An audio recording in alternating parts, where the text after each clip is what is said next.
Hello and welcome to another episode of The Learning Curve. I'm your host, Julia McLeod. Please join me in prayer. In the name of the Father, the Son, and the Holy Spirit. Heavenly Father, enable me to teach with wisdom, for I help to shape the mind. Equip me to teach with truth, for I help to shape the conscience. Encourage me to teach with vision, for I help to shape the future. Empower me to teach with love, for I help to shape the world. Amen. In the name of the Father, the Son, and the Holy Spirit. We acknowledge that we are on the traditional land of Treaty 6 and Métis Nation of Alberta Region 4, in which many Indigenous peoples have come before us to call home. We acknowledge the contributions that the Indigenous peoples have provided to help shape our past, present, and future. We commit to restoring and honoring the Truth and Reconciliation calls to action and believe that together our collective communities can build a stronger understanding of all people who dwell on this land and who call it home. We are recording today from our beautiful new studios here at Lumen Christi, our common home in Edmonton Catholic Schools.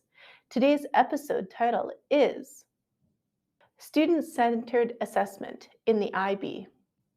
The agenda for today's episode begins with our TSA segment, Tricky Situations in Assessment with Nicole Lafreniere, our Director of Curriculum and Assessment. In this segment, Nicole will help us navigate and land on solutions to difficult situations in assessment. We'll follow that with an interview with IB coordinator Meaghan Jenny. Meaghan is responsible for the PYP and MYP programs at St. Clement's School.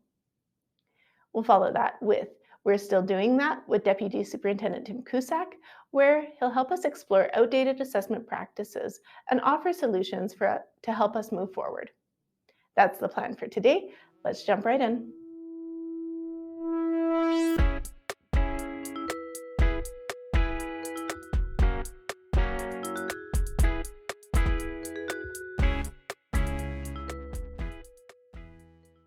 Mr. Lemma wants his students to take more ownership over their learning.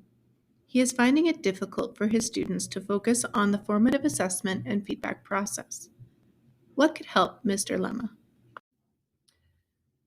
So I think that one of the things that we have to think about when we're thinking about assessment for learning, when we're thinking about the feedback, is how does it work in concert with assessment as learning and assessment of learning? So when we're thinking of assessment as learning, that's really that metacognitive piece. How are we building in self-reflection into our processes within the classroom? So it's one thing to receive feedback. One thing we have to consider is how are we receiving feedback? Is it face-to-face feedback? Is it a voice thread? Is it written? Sometimes if we don't provide time and space for students to receive the feedback and reflect on it, then they're not going to be particularly interested because we've already moved on to something new and interesting, and the learning in their mind is done. So we actually have to build in that structure within our classroom. So in Mr. Lemma's case, what I would say is, how is the feedback being given to students? Is it always in text form? Sometimes feedback is most impactful when it's in a space where students can interact and ask questions, where the relational piece with the teacher is really important. So I would find out how that feedback is being given. And then the other part is, what have we done in terms of, or what did Mr. Lemma set up in terms of the students reflecting on that feedback? Did he allow for that time and space within the classroom? Did he allow for more questions?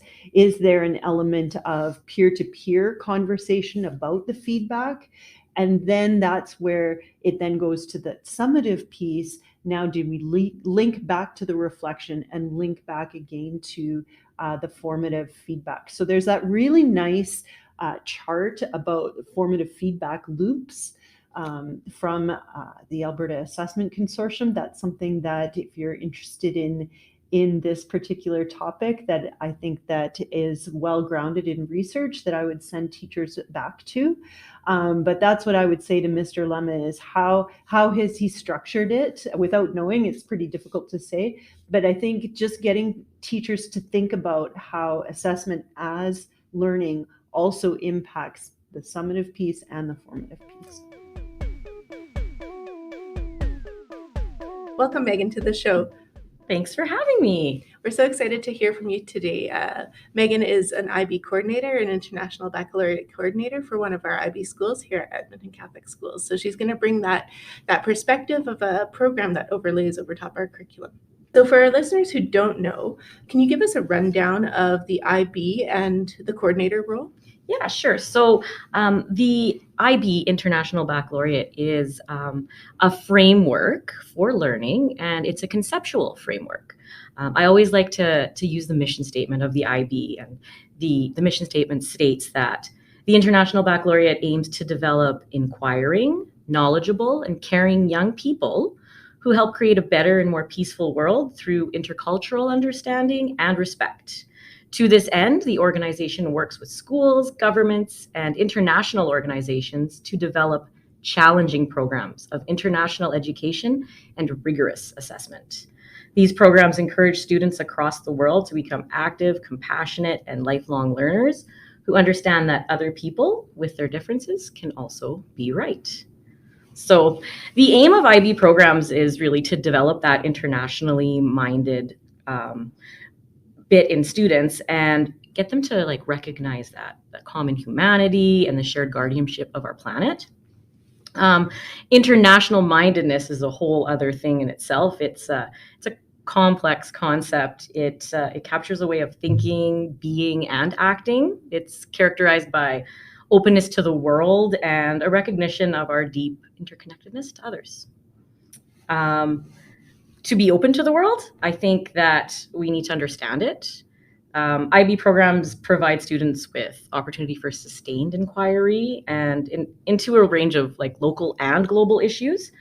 The willingness to see beyond immediate situations and boundaries is really essential to globalization and emerging technologies that continue to blur traditional distinctions between local, national, and international. So as a coordinator, I have this unique responsibility of supporting the development of the IB program within our school's ecosystem. So I help to guide learning and teaching across our school community. I am a pedagogical leader in my school, and I also document curriculum and what I use in the school's program. That's wonderful. I'm hearing that the IB really, if we're going to boil it down to a simple statement, we're preparing citizens of the world. Absolutely, absolutely. So when we look at assessment, particularly in the middle years program, because I do teach in the middle years program, we really support and encourage our students by providing feedback on the learning process continually. We use this also to inform and enhance our teaching practices. It's an opportunity for students to transfer skills across subject disciplines, which I think is very, very important. We get positive student attitudes towards learning, and we really promote the development of critical and creative thinking skills.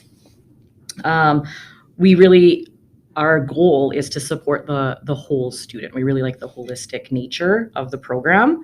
And my favorite thing that I learned recently when comparing assessment in the IB to our traditional Alberta curriculum, it's a growth mindset. So it's not a punitive one when you look at assessment in IB. The idea is that we have this ongoing reflection for improvement, and it's at the heart of the assessment. And an assessment of students, it informs the teachers of the quality of their unit planners and provides a springboard for improvement on the teaching side of the program as well. Really a structure that we can delve deep into our practice and do that collaboratively within our teachers and also within our students. Yeah, absolutely. The IB emphasizes a concept called assessment for learning as opposed to assessment of learning. And I think you touched on it briefly here. What does this mean in practice, and how does it affect the way you approach assessment in your school? Sure. So last year was our self-study year. So it's an opportunity as a staff, as a school community, to reflect on our program. And we actually chose assessment as the topic of our program development plan. So that means as a staff, we looked at the strategies we were using for assessment. We worked on developing new ones. We looked at how we evidence assessment and how effective we are at providing feedback to our students. When I run staff development afternoons, I always make a point of using a strategy that I would use with our students, with our staff, This way they come away from that meeting with me with a new strategy to add to their toolkit. And every IB school is actually also required to create policies. And one of those policies is an assessment policy. So we are really held to a higher standard. It's our protocol to review these policies on an annual basis and ensure that they're updated with the most current research. So our school is actually in the process of doing this right now. This isn't something that can be completed on like a regular Thursday afternoon staff meeting. It takes weeks of input and reflection from the entire staff. And it's really important that everybody has a say. The policy is then shared with our school community. And then having this document really ensures that all stakeholders are on the same page. We have a lot of guiding documents in the IB. You have to be an avid reader if you want to work in this program. There's a lot to learn, but it's great because there's always somewhere you can go to look for an answer to the questions you have. The big one that we use in MYP is called From Principles into Practice. And it tells you that MYP assessment encourages teachers to monitor students developing understandings and abilities throughout the program. And then through effective formative assessment, teachers can gather, analyze, and interpret a variety of evidence to improve student learning and to help students achieve their potential. So student, peer, and self-assessment can be important elements of formative assessment plans. And the other thing that people may not know, that is, in order to teach in an IB school, you actually have to attend training workshops, and frequently, like, we need to keep up to date. So at these workshops, you learn, you get a better understanding of the IB program, and you learn about how to deliver an IB education. There's a very rigorous planning process where we tie the content of the Alberta curriculum to the conceptual framework of the IB program. So within the unit planners that teachers create, they design learning experiences that are based on a statement of inquiry in the middle years program, or a central idea if you're looking at the primary years program. And that's our big umbrella. So we're constantly reflecting with the students, and we're having those daily conversations where feedback's informally provided. But we also require our students to have a portfolio that showcases their learning and that they're ready to speak to. So it also includes reflections as well. They have agency with the teacher to decide which pieces of work they're going to put into that portfolio. And that gives them this really big sense of ownership and pride over their learning, right? It's easy for them to reflect where the improvements need to be made. Teachers check for understanding through various strategies and thinking routines. Our school right now really likes to use the Harvard Project Zero strategies. Teachers share them actually at staff meetings. We have like a little share out, and we use these during our collaboration afternoons as something else to try in our classroom. I just want to touch on statement of inquiries and central idea. Yeah. For our listeners who aren't IB educators, these are our learning intentions. So Yes. a lot of our schools are working currently with learning intentions and success criteria, Yes. and that would be the equivalent. The equivalent or the connection there. I want to circle back on to the assessment policy. Mm-hmm. We have a couple schools right now looking at writing assessment policies. They're not IB schools. Mm-hmm. So is there any advice you could give them on what to include in an assessment policy, or kind of how to go about writing one collaboratively with the staff? I think that it's very important to, get everyone's opinion at first, like do kind of a blanket survey of staff. I know like what's important to them, what really matters in assessment, what they expect out of their students, and having that standardization so that everyone is on the same page, and know that it takes time. And it's a reflective process. You do need to return and look at it and tweak things. You want to keep in mind the entire learning community, because we work in an inclusive division. You really want to make assessment accessible for every single student in your care. And also you want to communicate to families what the descriptions, what the feedback means, so that the assessment actually is providing feed forward, right? So that these students can move on with their learning and that they can improve. There's a diagram that I love referring to where it shows there's 4 squares.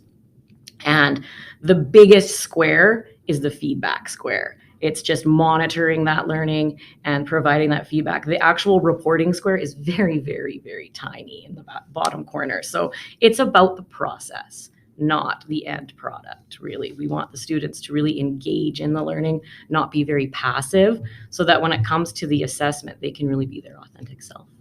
Mm-hmm. So really communicating that in our assessment policies so that students and families and teachers are all on the same page. Absolutely. With that practice within the school building. Our next question is, the IB places a strong emphasis on formative assessment. Again, it's prevalent in all your answers so far. So how do you ensure that formative assessment is integrated into the teaching and learning process at St. Clement's School? Yeah, sure. So portfolios would be our biggest way that we do that, because that reflecting happens so frequently, and then the evidence can be put into those portfolios. Our younger students are still working with paper documents, but most of our older students go with the digital means now, which is quite great because we can have them do a video response, right? So we can actually hear the student speaking and not just look at the writing. In the primary years program, we do a lot of modeling of what reflection looks like and how do we do this. And we provide scaffolds like sentence starters, and we use the learner profile or approaches to learning skills to help springboard this. A favorite strategy on our site is an exit ticket. We like to do those. And the prompts can really vary. So we could ask students, for example, summarize today's lesson using only one sentence, right? You really challenge them to think deeply. One way I can connect today's lesson to my life. I use this one with my staff all the time. I used to think, but now I know.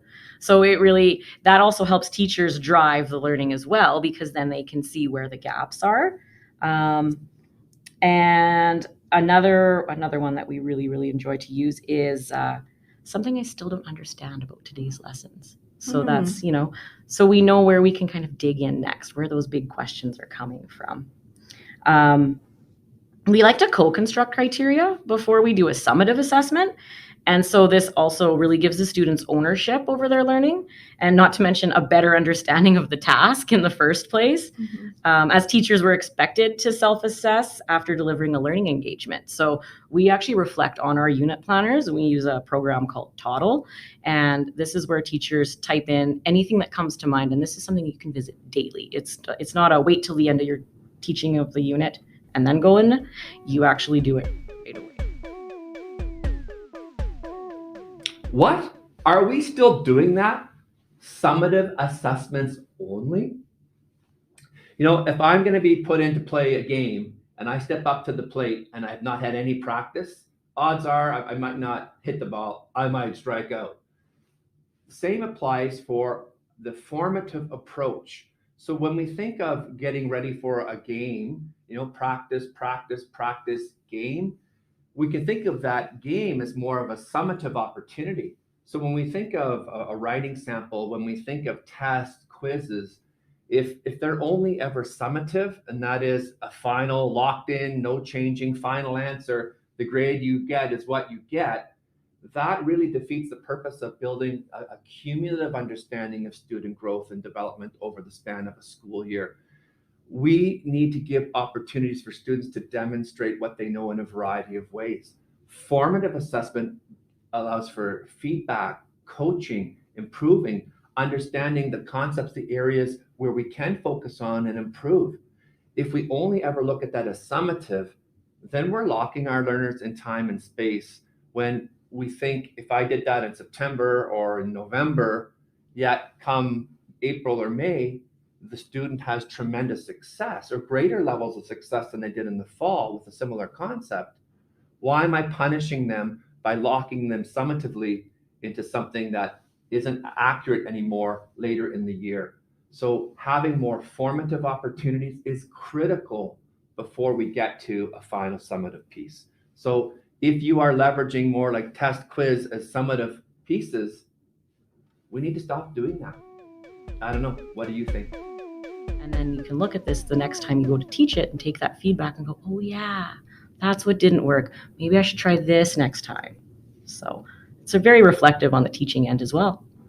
You mentioned ATL skills, approaches to learning. Yeah. In Alberta curriculum, those are our competencies. Yeah, absolutely. So it's really interesting to have that lens of schools who are exploring portfolio use, especially for new curriculum, that we may want to use those student competencies as an entry point into how students can begin to interact, like you said, with their portfolios and be engaged in the reflective process. Yes, and the portfolios aren't just for the year, they're actually for the entire journey. So throughout the primary years program, from kindergarten to grade 5, they have a portfolio. And then in the middle years, from grade 6 to grade 9, they also have a second portfolio. So you get to see that progression over the years, not just the year that they're in. So I really find that valuable as well.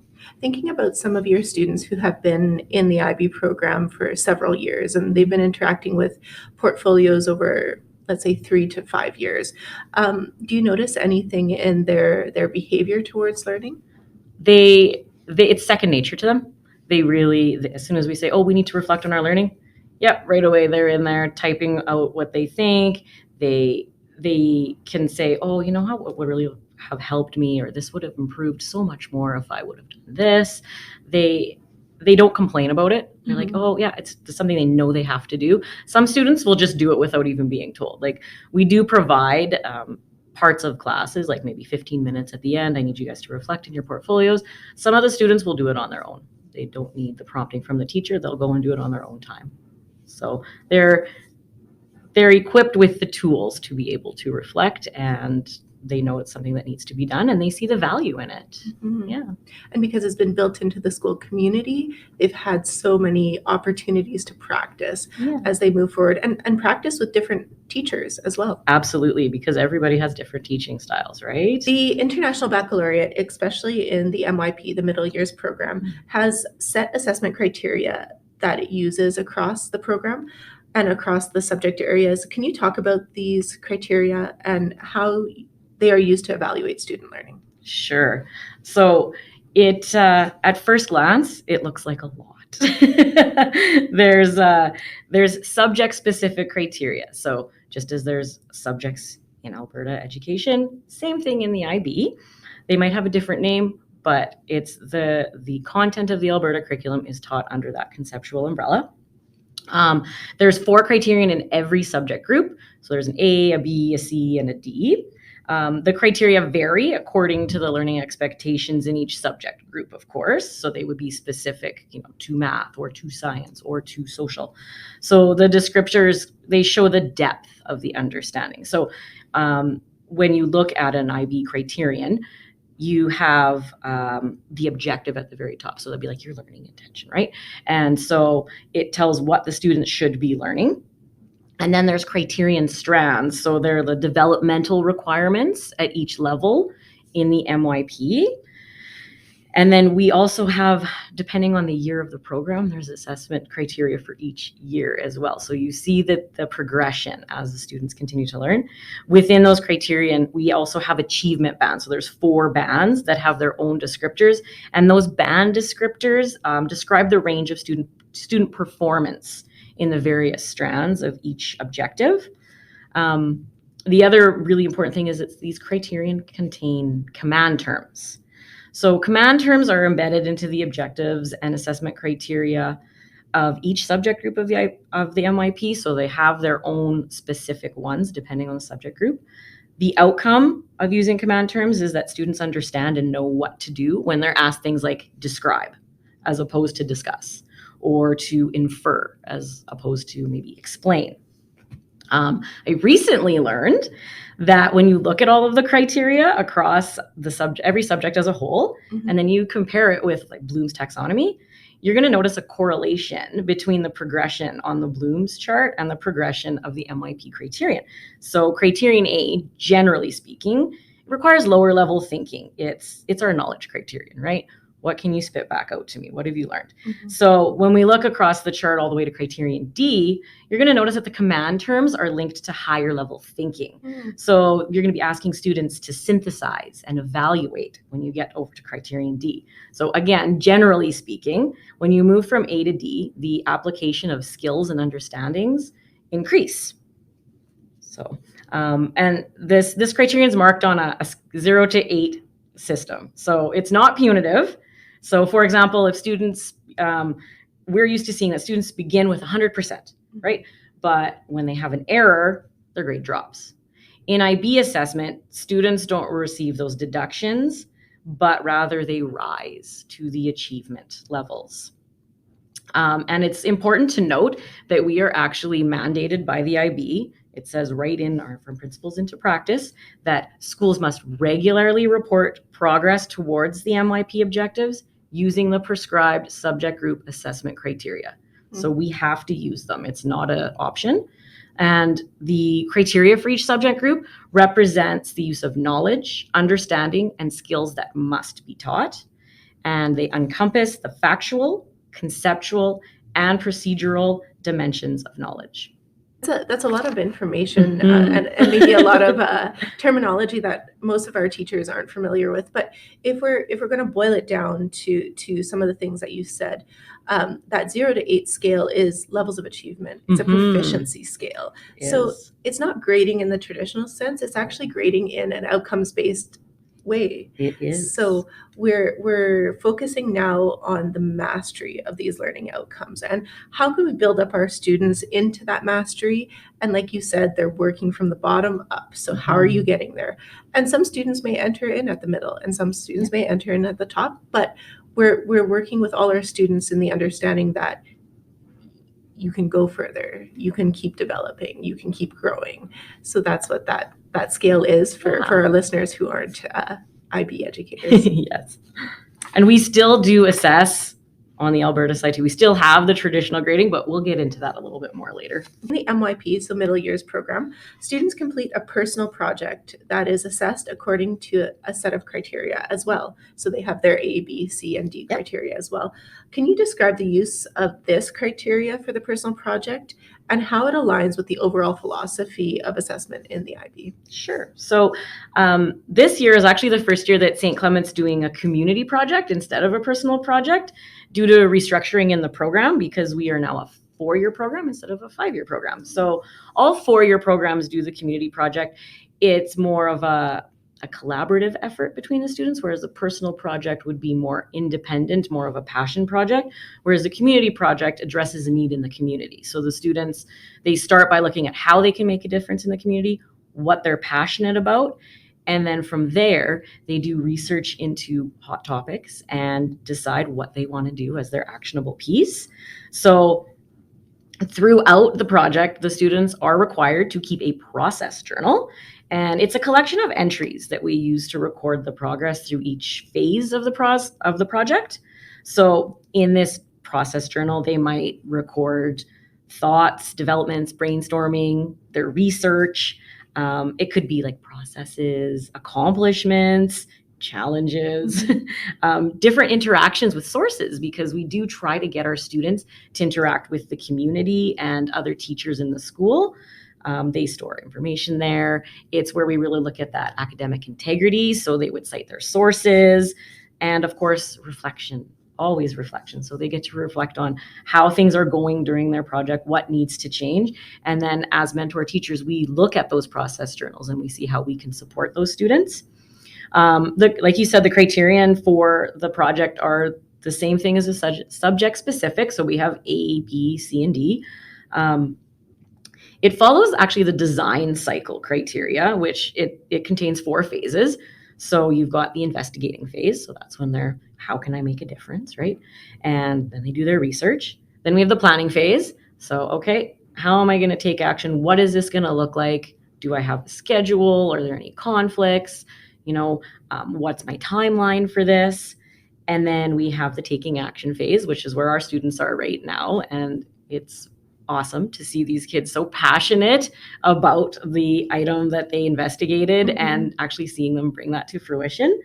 And then lastly, there's a whole phase of just reflection. So during the month of April, our students are going to be reflecting on how things went and really diving into all of the things that they did. And these assessments happen like throughout the project. So we don't wait till the very end and we look at all 4 criterion. As they complete a phase, we assess. And then this way, it ensures that the students are able to feed forward. We are now at the end of the episode. episode, before we sign off, I would like to extend a huge thank you to Meaghan Jenny for her insights into the International Baccalaureate program and how we can leverage our learning and our knowledge about this program to benefit all students in all of Edmonton Catholic schools. Thank you to both Nicole Lafreniere and Tim Cusack for their segments. And last but not least, to you, our listeners. Thank you for tuning in to the episodes here on The Learning Curve. A reminder, we're releasing episodes bi-weekly, with each episode featuring different voices and perspectives. Please like and subscribe to this channel to stay up to date with each release. In the meantime, follow us on Instagram at ECSD Learning, our YouTube channel at ECSD Learning, and check out our many resources on our SharePoint site, bit.ly/assessment-ECSD. All 3 links are in the episode description. Lastly, we want to hear from you, both on Spotify and on Instagram. Please share with us your classroom experiences with assessment or anything that you'd like us to discuss on this podcast. That's our time. See you next week on The Learning Curve.